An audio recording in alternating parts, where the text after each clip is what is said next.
नमस्कार, ये study bye SK. Shukla channel में आप सभी का स्वागत है। आज मैं कक्षा 10 यूपी बोर्ड हिंदी काव्य खंड के तृतीय पाठ समय का सरल भाषा में व्याख्या एक एक शब्दों का अर्थ बताते हुए करूँगा। यह पाठ बहुत ही महत्वपूर्ण है। व्याख्या शुरू करने से पहले यदि आपने अभी तक हमारे चैनल को सब्सक्राइब नहीं किया है तो एक बार सब्सक्राइब ज़रूर करें। आपके सब्सक्राइब करने से हमें अतिरिक्त ऊर्जा की प्राप्ति होती है। तो आइए व्याख्या शुरू करते हैं।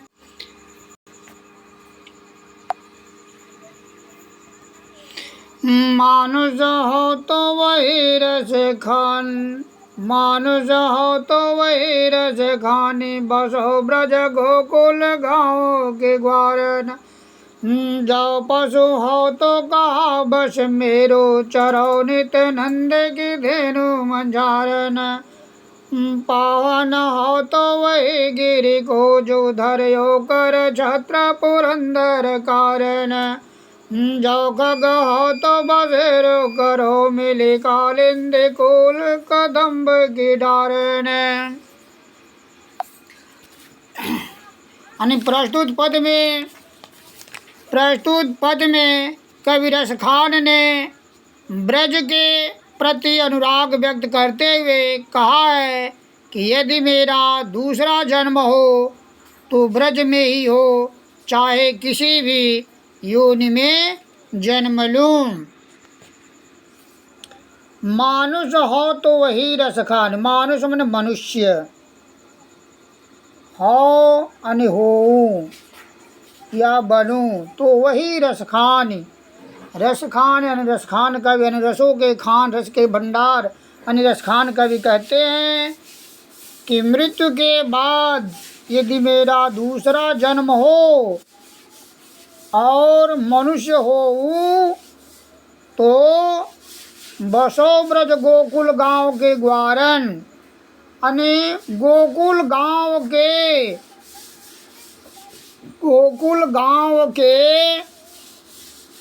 ग्वालों के बीच निवास करूं, ग्वालों के बीच निवास करूं। जो पशु हो तो कहा बस मेरो, और यदि मैं पशु हूँ या पशु बनूँ तो इसमें मेरा क्या बस, लेकिन मेरी प्रबल इच्छा है कि नित नित मने हमेशा, नंद की धेन, धेन मने गाय, मंझारन बीच, यानी हमेशा नंद बाबा की गायों के बीच विचरण करूँ या घूमूं। पाहन हो तो वही गिरि को, पाहन यानी पत्थर, हो या बनूं तो वही गिरि को, यानी उसी पर्वत का, जो धर्यो कर छत्र पुरंदर कारण, यानी जिसे कृष्ण ने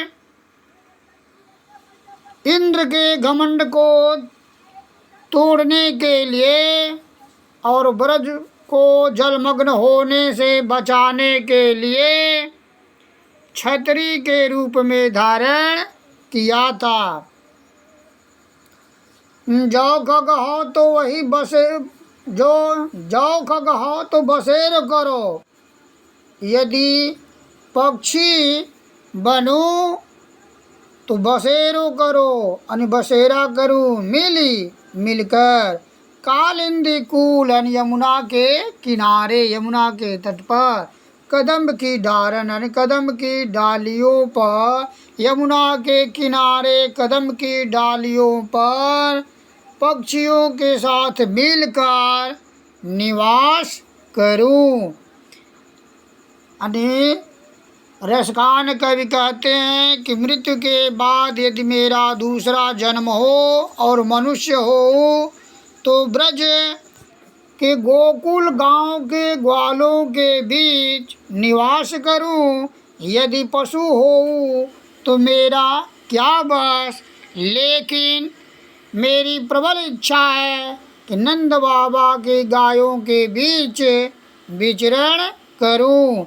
यदि पत्थर हो तो उसी पर्वत का जिसे कृष्ण ने इंद्र का घमंड तोड़ने और ब्रज को जलमग्न होने से बचाने के लिए छतरी के रूप में धारण किया था। यदि पक्षी हो तो यमुना के किनारे कदम की डालियों पर पक्षियों के साथ मिलकर निवास करूं। काव्य सौंदर्य में भाषा, भाषा में ब्रज भाषा, छंद में सवेय, रस में शांत व भक्ति, अलंकार अनुप्रास। आजू गई हुती भोरही हो रस खाने रहे वही नंद के भवनई। वाको जियो जुग लाग गरोर जसोमति को सुख जात कहो नहीं।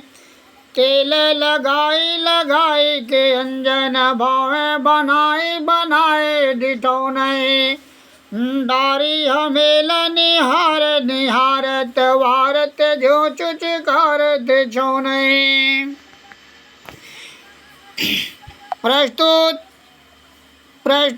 पद में माता यशोदा के मन में कृष्ण के प्रति वात्सल्य प्रेम का वर्णन किया गया है। रसखान कवि कहते हैं कि आज गई हुती भोरही हो रस खानी रही वही नंद के भवनई। रही वही रसखान कवि कहते हैं कि रही वही यानी कृष्ण को देखकर, कृष्ण के सौंदर्य को देखते हुए मैं डूब गई। रसखान कवि कहते हैं कि एक गोपी अपने सखी से कहती है कि हे सखी आज गई हुती मन थी, हुती थी।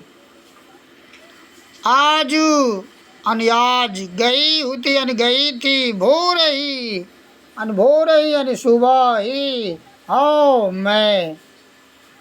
रस खान रही वही मन डूब गई या बह गई नंद के भवनई मने घर।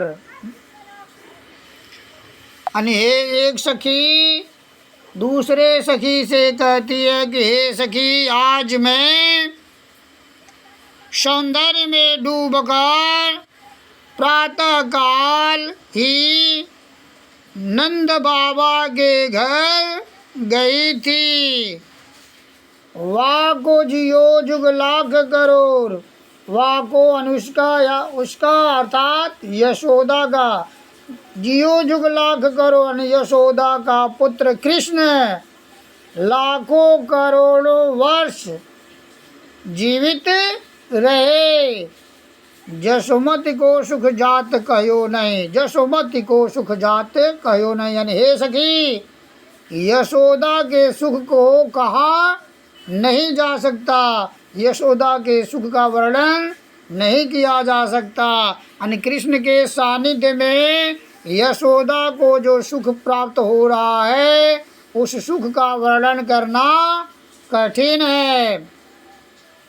तेल लगाई लगाई के अंजन, अन्य माता यशोदा कृष्ण को तेल मलती हैं और फिर आँखों मंजन अन्य काजल, आँख में काजल लगाती हैं, भौहें बनाए और फिर भौहों को संवारती हैं। अब बनाए डिठौने, और डिठौने माने बुरी नज़र से बचाने के लिए ललाट पर लगाए जाने वाला टीका। बनाए डिठौने और फिर कृष्ण के ललाट पर काले रंग का टीका लगाती हैं। डारी हमेलन हार निहारत, हमेलन माने सोने का हार, फिर कृष्ण के गले में सोने का हार पहनाकर निहारत देखती हैं। वारत ज्यों और न्यौछावर से होती हैं। और फिर चुचकारत छौने छौने मैंने पुत्र अर्थात कृष्ण को प्यार से पुचकारती हैं। अनेक सखी दूसरे सखी से कहती है कि हे सखी, आज मैं सौंदर्य में डूबकर प्रातः ही नंद बाबा के घर गई थी। माता यशोदा का पुत्र कृष्ण लाखों करोड़ों वर्ष जीवित रहे। माता यशोदा के सुख का वर्णन नहीं किया जा सकता। माता यशोदा को कृष्ण के सानिध्य में जो सुख प्राप्त हो रहा है उसका वर्णन नहीं किया जा सकता। माता यशोदा पुत्र कृष्ण को तेल मलती हैं, फिर आँख में काजल लगाती हैं, फिर भौवें संवारती हैं। भौवें संवारने के बाद ललाट पर बुरी नज़र से बचाने के लिए काला टीका करती हैं। फिर सोने का हार गले में डालकर देखती हैं, न्यौछावर जैसे होती हैं। फिर अपने बालक को प्यार से पुचकारती हैं। काव्य सौंदर्य में भाषा में ब्रज भाषा, छंद में सवेया, रस में वात्सल्य रस, अलंकार में अनुप्रास।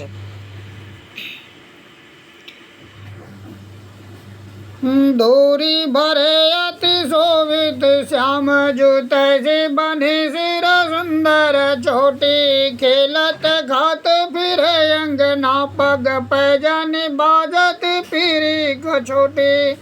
हुआ छवि घोरस खाने बिलोकत वारत काम कलाने जे कोटी। काग के भाग बढ़े सजनी हरि हाथ सुल गयो माखन रोटी। प्रस्तुत पद में बाल श्री कृष्ण के सौंदर्य का वर्णन किया गया है। एक गोपी अपने सखी से कहती है कि हे सखी, धूरी भरे अति शोभित श्यामजू कृष्ण शोभित यानी सुशोभित हो रहे हैं, शोभायमान हो रहे हैं, अति बहुत अत्यधिक। धूल भरे यानी धूल में सने हुए। यानी एक गोपी अपने सखी से कहती है कि हे सखी, कृष्ण धूल में सने हुए बहुत सुशोभित हो रहे हैं। तैसी बनी सिर सुंदर चोटी, तैसी बने वैसी उनके सिर पर सुंदर चोटी बनी है। खेलत खात फिरे अंगना, और खेलते खाते आंगन में जब घूम रहे हैं तो उनके पैरों में पायल बज रही है। पग पैजन बाजत, पग मन पैर, पैजन मन पायल, बाजतन बज रही है। उनके पैरों में पायल बज रही है। पीली को छोटी, कृष्ण पीले रंग की लंगोटी पहने हुए हैं। उनके पैरों में पायल बज रही है। खेलते खाते आंगन में घूम रहे हैं।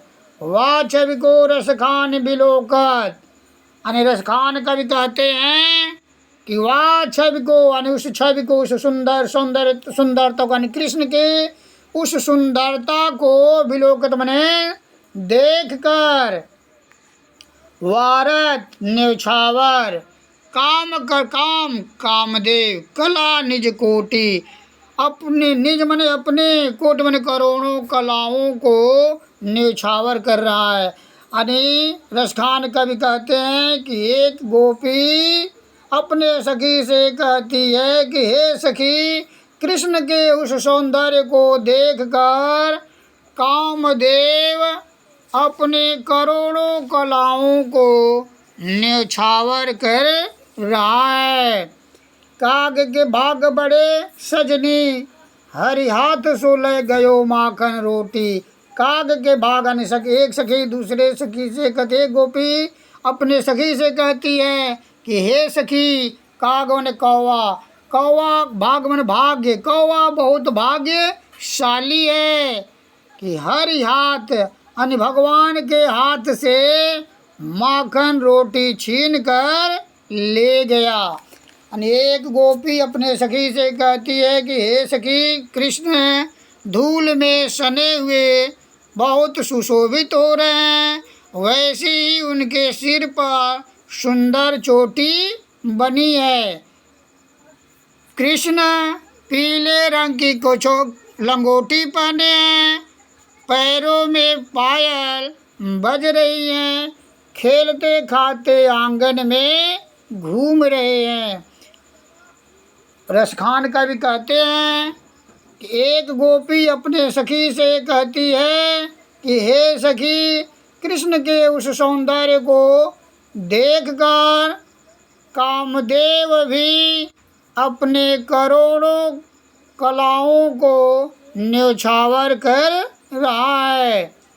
हे सखी, कौवा बहुत भाग्यशाली है कि भगवान के हाथ से माखन रोटी छीन कर ले गया। काव्य सौंदर्य में भाषा, भाषा में ब्रज भाषा, छंद में सवेया, रस में श्रृंगार रस, अलंकार अनुप्रास। जा दिन तैवानंद के छोरा, यावन धेनु चराई गयो है, मोहिनी तानन गोधन गावत, बेनु बजाई रिझाई गयो है। वादिन सकच टोना शोक, रस खानी में समाई गयो है। कौन काओ की कहानी करे, सिगरो ब्रज वीर बिकाई गयो है। प्रस्तुत पद में ब्रज की गोपियों पर कृष्ण के प्रभाव का वर्णन किया गया है।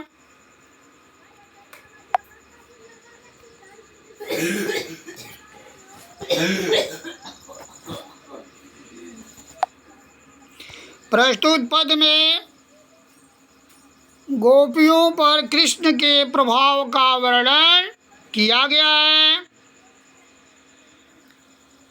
जा दिन तैवानंद का छोरा, या वन धेनु चराई गयो है। अनेक गोपी अपने सखी से कहती है कि हे सखी, जा दिन तय तय अन से, जा दिन अन जिस दिन से वह नंद का छोरा, छोरा माने पुत्र, अन जिस दिन से नंद का पुत्र अर्थात कृष्ण, अन जिस दिन से नंद का पुत्र कृष्ण या वन धेनु चराई गया, इस वन में धेनु मन गाय चराई गया। जिस दिन से नंद का पुत्र कृष्ण इस वन में गाय चरा गया है।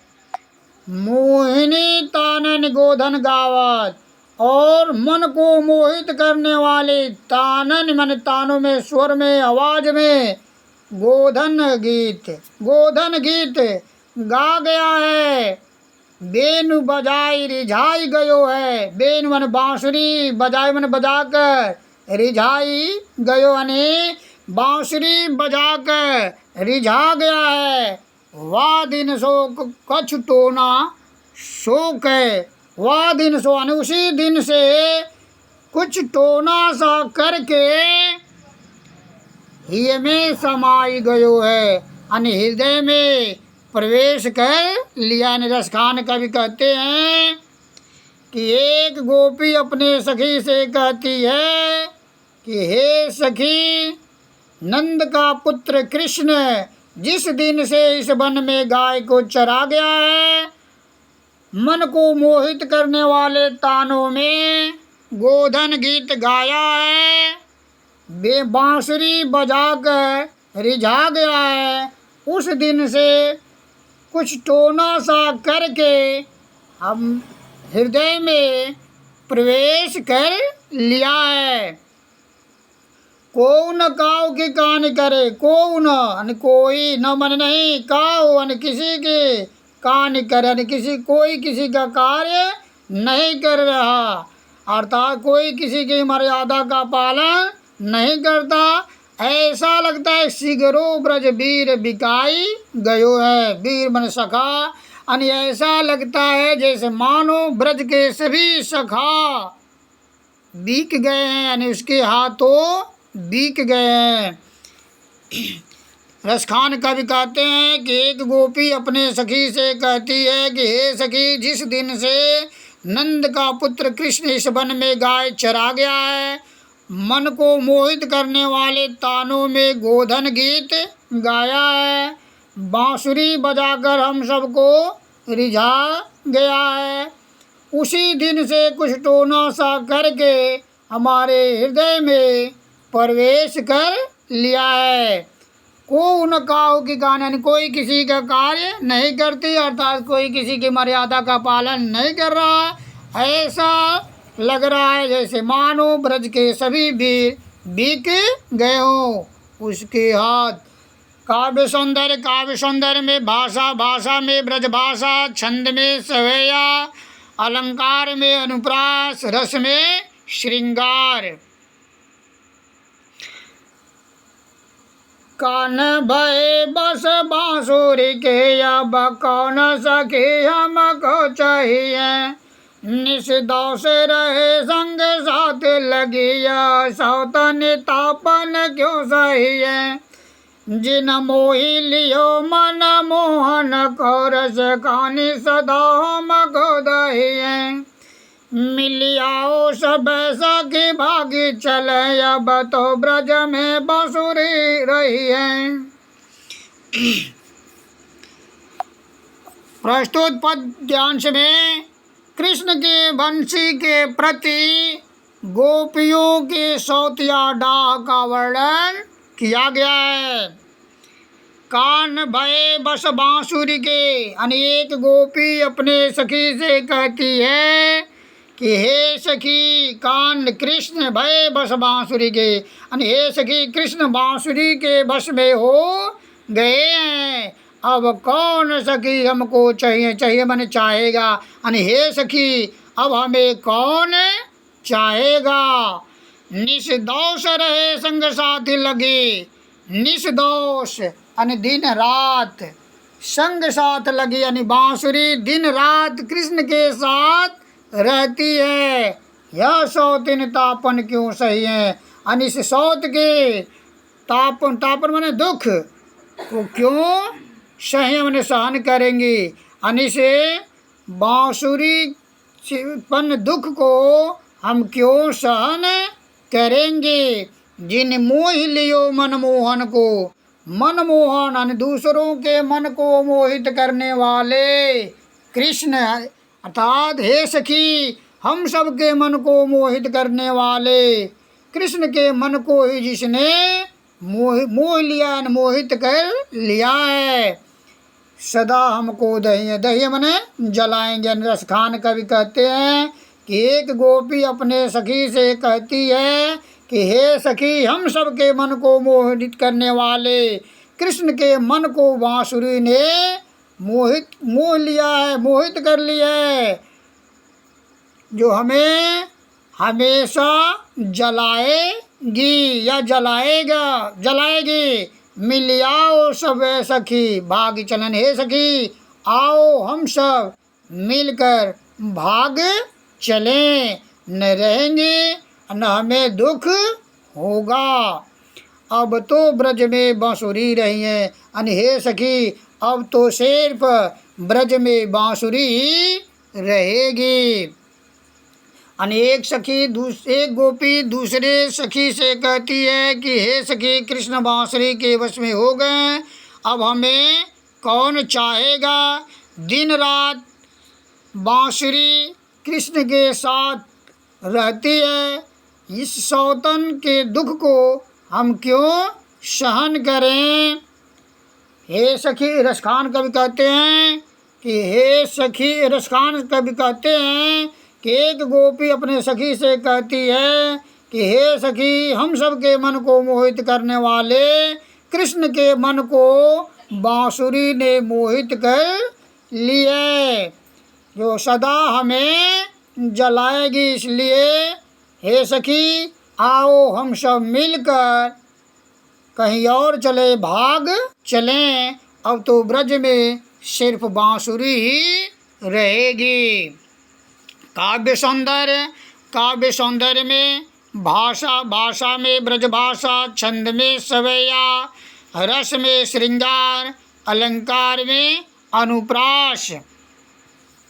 मोर पखा सिरा ऊपर राखी हों, मोर पखा सिरा ऊपर राखी हों, गुंज के माल गरे पहिरोंगी, ओढ़ी पीतम्बर लैल कुटी वन गोदन घोरन संग फिरोंगी। भाव तो वही मेरो रस खानी, सो तेरे कहे सब स्वांग करोगे। या मुरली मुरली धर के, अधरान धरे अधरान धरोगे।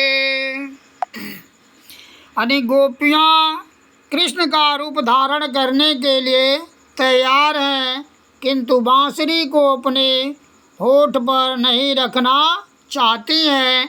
इसी का वर्णन किया गया है। एक गोपी अपने सखी से कहती है कि हे सखी, मोर पखा, मोर पंख के बने मुकुट को सिर ऊपर राखियों मैंने रखूंगी। अनि एक गोपी अपने सखी से कहती है कि हे सखी, मोर पंख के बने मुकुट को मैं अपने सिर पर रखूंगी, गुंज की माल गरे पहिरोंगी। गरे मैंने गले में, अनि गुंजा की बनी माला को मैं अपने गले में पहनूंगी।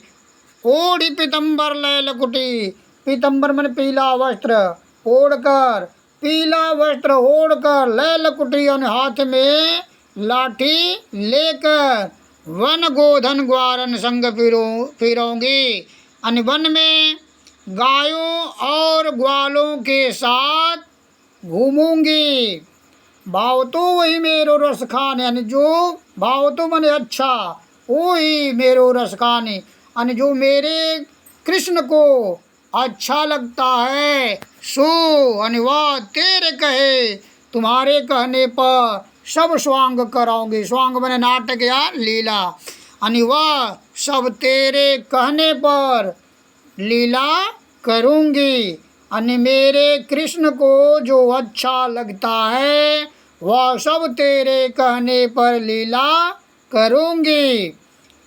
या मुरली मुरलीधर की, या मुरली मैंने बंसी, मुरलीधर कृष्ण की, यानी कृष्ण की बांसुरी को अधरान धरी, यानी जिस बांसुरी को कृष्ण ने अपने होठ पर रखा, अधरान धरोंगे, यानी उस बांसुरी को मैं अपने होठ पर नहीं रखूंगी। यानी जिस बांसुरी को कृष्ण ने अपने होठ पर रखा, उस बांसुरी को मैं अपने होठ पर नहीं रखूंगी।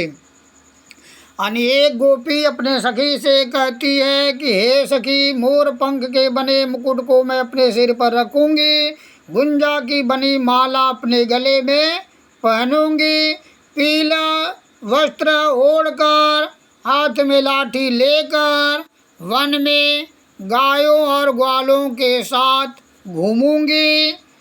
मेरे कृष्ण को जो अच्छा लगता है वह सब तेरे कहने पर लीला करूंगी। लेकिन कृष्ण ने जिस मुरली को अपने होठ पर रखा है, उस मुरली को मैं अपने होठ पर नहीं रखूंगी। काव्य सौंदर्य में भाषा में ब्रजभाषा, छंद में सवैया, रस में श्रृंगार, अलंकार में अनुप्रास। इस प्रकार सवैया पूरा होता है। मुझे उम्मीद है कि आप लोगों को यह वीडियो ज़रूर पसंद आएगा।